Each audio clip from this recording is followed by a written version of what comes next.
जीवित परमेश्वर के रहस्यमयी वचन अय्यूब की किताब अध्याय 29।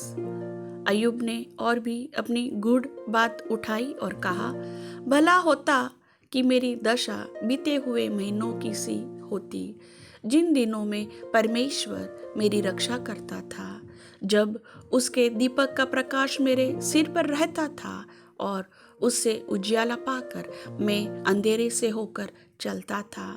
वे तो मेरी जवानी के दिन थे, जब परमेश्वर की मित्रता मेरे डेरे पर प्रकट होती थी। उस समय तक तो सर्वशक्तिमान मेरे संग रहता था, मेरे बच्चे मेरे चारों ओर रहते थे।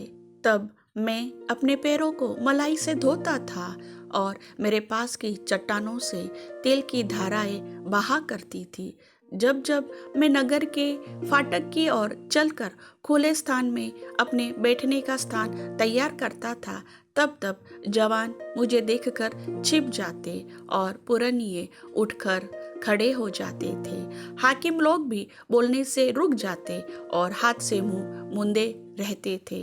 प्रधान लोग चुप रहते थे और उनकी जीभ तालू से सट जाती थी, क्योंकि जब कोई मेरा समाचार सुनता तब वह मुझे धन्य कहता था, और जब कोई मुझे देखता तब मेरे विषय साक्षी देता था, क्योंकि मैं दुहाई देने वाले दीनजन को और असहाय अनाथ को भी छुड़ाता था।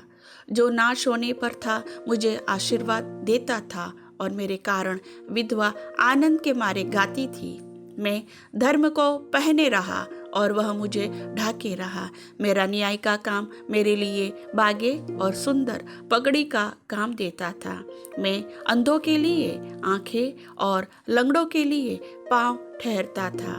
दरिद्र लोगों का मैं पिता ठहरता था, और जो मेरी पहचान का न था उसके मुकदमे का हाल मैं पूछताछ करके जान लेता था। मैं कुटिल मनुष्यों की दाढ़ें तोड़ डालता और उनका शिकार उनके मुंह से छीनकर बचा लेता था। तब मैं सोचता था, मेरे दिन रेत कणों के समान अनगिनत होंगे और अपने ही बसेरे में मेरा प्राण छूटेगा।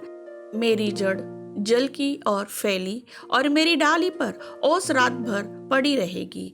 मेरी महिमा ज्यों की त्यों बनी रहेगी और मेरा धनुष मेरे हाथ में सदा नया होता जाएगा। लोग मेरी ही ओर कान लगाकर ठहरे रहते थे और मेरी सम्मति सुनकर चुप रहते थे। जब मैं बोल चुकता था तब वे और कुछ न बोलते थे। मेरी बातें उन पर मैं के समान बरसा करती थी।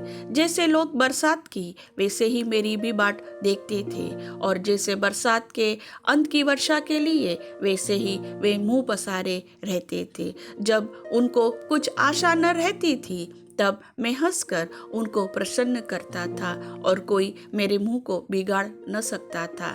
मैं उनका मार्ग चुन लेता और उनमें मुख्य ठहर कर बैठा करता था, और जैसा सेना में राजा या विलाप करने वालों के बीच शांतिदाता वैसा ही मैं रहता था। प्रभु वचन के सुनने वाले सभी भाई बहनों को आशीष दे। आमीन।